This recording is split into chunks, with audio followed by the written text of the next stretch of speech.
안녕하세요 여러분.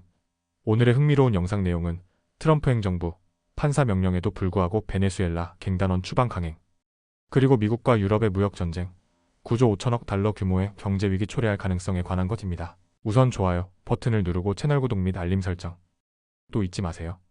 여러분의 관심과 지지가 저희에게 큰 힘이 됩니다. 첫 영상은 월스트리트 저널의 최근 보도를 바탕으로 미국 이민 정책과 관련된 중요한 소식을 전해드리겠습니다. 트럼프 행정부가 법원의 명령에도 불구하고 베네수엘라 갱단원을 추방한 사건이 논란이 되고 있는데요. 과연 어떤 일이 있었는지 자세히 살펴보겠습니다. 트럼프 행정부는 최근 수십 년 동안 거의 사용되지 않았던 외국인 적대법을 발동해 베네수엘라 갱단 트렌 테아라과 소속 이민자들을 추방하는 강경 조치를 취했습니다. 하지만 연방 법원이 이를 일시적으로 차단하는 명령을 내리면서 논란이 커졌습니다. 이번 사건은 지난 토요일 미국 지방 법원의 제임스 보아스버그 판사가 트럼프 대통령이 외국인 적대법을 이용해 구금된 이민자들을 강제 추방하는 것을 일시적으로 금지하는 결정을 내리면서 시작됐습니다.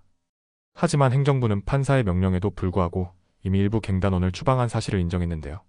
미국 시민자유연합 변호사들은 토요일 진행된 법정 심리에서 이미 2대의 항공기가 베네수엘라 출신 이민자들을 태우고 미국을 떠났다고 주장했습니다. 이에 대해 보아스버그 판사는 해당 항공기가 공중에 떠 있는 경우 즉시 미국으로 되돌려야 한다고 명령했지만 행정부는 이 명령을 따르지 않았습니다. 백악관은 이에 대해 법원의 명령을 위반한 것이 아니라 판사가 구두로 명령을 내린 후 이미 미국 영토를 벗어난 상태였기 때문에 이를 따를 필요가 없었다고 주장했습니다. 즉, 법원의 명령이 내려지기 전에 이미 비행기가 이륙했다는 것이 행정부의 입장인데요. 하지만 법조계 전문가들은 판사가 구두로 내린 명령도 법적 효력이 있다며 행정부가 사실상 법원의 결정을 무시한 것이라고 지적했습니다. 미국 정부는 트렌데 아라가 소속 갱단원 250명 이상을 엘살바도르로 보냈다고 발표했습니다. 마르코 루비오 국무장관은 자신의 SNS를 통해 미국 정부가 MS-13 갱단원 2명과 가장 수배된 범죄자 21명을 포함해 250명 이상의 트렌데 아라가 조직원들을 추방했다고 밝혔습니다. 한편 엘살바도르의 나이브 부켈레 대통령은 자신의 SNS에 어두운 활주로에 착륙한 비행기의 영상을 공유하며 이미 너무 늦었다는 코멘트를 남겨 행정부의 결정을 지지하는 듯한 입장을 보였습니다. 트럼프 대통령은 이번 추방 조치에 대해 강한 의지를 보이고 있습니다. 실제로 그는 이전부터 미국 내 불법 이민자 문제 해결을 위해 강경한 입장을 유지해왔으며 최근에는 1798년에 제정된 외국인 적대법을 이용해 이민자들을 신속하게 추방하는 방법을 적극 활용하고 있습니다. 이 법은 원래 전쟁 시 대통령이 적대국 출신 외국인을 추방할 수 있도록 만든 법이지만 트럼프 대통령은 이를 활용해 이민법원에서 심리 없이 곧바로 불법 이민자들을 체포 및 추방하는 방식으로 적용하려 하고 있습니다. 하지만 법조계와 인권단체들은 이러한 조치가 적법 절차 없이 이민자들을 추방하는 것은 헌법에 위배될 수 있다며 강하게 반발하고 있습니다. 이번 사건은 미국 내 이민 정책을 둘러싼 법적 공방이 더욱 격화될 가능성을 보여주고 있습니다. 현재 법무부는 연방항소법원의 보아스버그 판사의 금지 명령을 해제해달라는 요청을 한 상태인데요. 만약 연방항소법원이 트럼프 행정부의 손을 들어준다면 앞으로도 비슷한 방식의 강제 추방이 이어질 가능성이 높아질 것으로 보입니다. 이번 사건을 계기로 법원의 명령을 무시한 행정부의 조치가 적절했는지, 그리고 이민 정책이 앞으로 어떤 방향으로 나아갈 것인지에 대한 논쟁이 더욱 뜨거워질 것으로 예상됩니다. 다음 영상은 월스트리트 저널의 최신 보도를 바탕으로 미국과 유럽 간 무역 전쟁이 경제에 미칠 영향을 전해드리겠습니다. 현재 미국 기업들은 트럼프 대통령의 강경한 무역 정책으로 인해 미국과 유럽 간 9조 5천억 달러 규모의 무역 및 투자 관계가 위협받고 있다며 우려를 나타내고 있는데요. 과연 어떤 상황이 벌어지고 있는지 자세히 살펴보겠습니다. 최근 트럼프 행정부는 유럽산 철강과 알루미늄에 25%의 관세를 부과하는 조치를 발표했습니다. 이는 단순히 특정 산업에 국한된 문제가 아니라 미국과 유럽 간 전반적인 무역 관계에 악영향을 미칠 가능성이 큽니다. 특히 미국과 유럽의 무역 규모가 사상 최대치를 기록하고 있는 상황에서 무역 전쟁이 본격화될 경우 기업들은 심각한 타격을 입게 됩니다.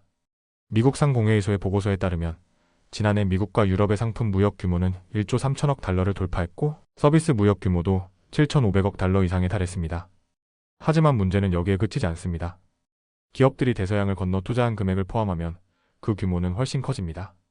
유럽에서 활동하는 미국 기업의 매출은 약 4조 달러, 반대로 미국에서 활동하는 유럽 기업의 매출은 3조 5천억 달러에 달하는 것으로 추정됩니다.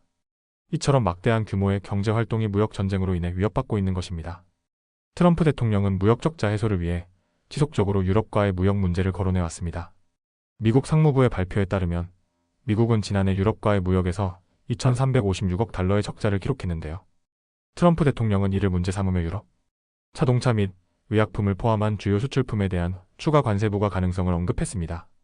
이에 맞서 유럽연합은 미국산 위스키와 금속 제품 등에 최대 50%의 보복 관세를 부과하겠다고 경고했으며 트럼프 대통령은 즉각 프랑스산 샴페인과 유럽산 주류에 200%의 고율 관세를 매기겠다고 반격했습니다. 결국 양측이 서로 보복 관세를 주고받으면서 무역 전쟁이 더욱 심화되는 양상으로 전개되고 있는 것입니다. 문제는 이러한 관세가 단순히 일부 수입 제품의 가격을 올리는 차원이 아니라 미국과 유럽의 경제 구조 전체를 뒤흔들 수 있다는 점입니다. 유럽에서 생산된 부품을 미국 공장에서 조립해 판매하는 방식이 관세로 인해 어려워질 수 있고 기업들이 대서양을 넘나들며 투자하는 방식도 영향을 받을 가능성이 큽니다. 특히 유럽 내 미국 기업과 미국 내 유럽 기업들은 관세뿐만 아니라 이에 따른 세금 및 규제 변화로 인해 불확실성이 커지고 있다고 우려하고 있습니다. 기업 입장에서 불확실성이 커지면 신규 투자를 줄이고 기존 사업 계획을 재검토할 가능성이 높아지는데요. 이는 장기적으로 미국과 유럽 경제 모두에 부정적인 영향을 미칠 수 있습니다. 존스 홉킨스 대학의 연구원 된 해밀턴은 무역 전쟁의 여파는 단순한 관세 부과를 넘어 기업 투자와 경제 전반에 걸쳐 광범위한 영향을 미칠 것이라고 경고했습니다. 결과적으로 현재 미국과 유럽 간 무역 전쟁이 점점 격화되면서 양측 모두 경제적으로 큰 손실을 입을 가능성이 높아지고 있습니다. 미국 기업들은 트럼프 행정부의 강경한 무역 정책이 유럽과의 경제적 관계를 위협할 뿐만 아니라 기업 활동과 투자에도 악영향을 미칠 수 있다고 우려하고 있는데요. 과연 앞으로 미국과 유럽이 어떤 대응을 내놓을지 귀추가 주목됩니다. 여러분은 이번 무역 전쟁에 대해 어떻게 생각하시나요? 트럼프 대통령의 강경한 무역 정책이 효과적일까요? 아니면 오히려 미국 경제에 부담이 될까요? 오늘은 여기까지입니다. 다음 영상에서 더 유익하고 흥미로운 내용으로 찾아뵙겠습니다. 이 영상은 투자 의견이 아닙니다. 매우 감사합니다.